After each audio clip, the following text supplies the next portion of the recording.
I don't care, yeah. Or we could switch things up. Sure. Or do you think you could ride Bob's Basin? We'll see how we're doing with time.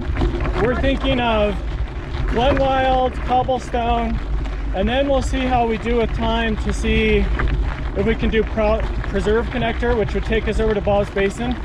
But then I don't think we'll have time to do like Dropout or anything like that. What do you think about Ant Farm? No. We Alright. pretty much would just get over there and do 24/7 and come back on stealth. Oh, sounds good.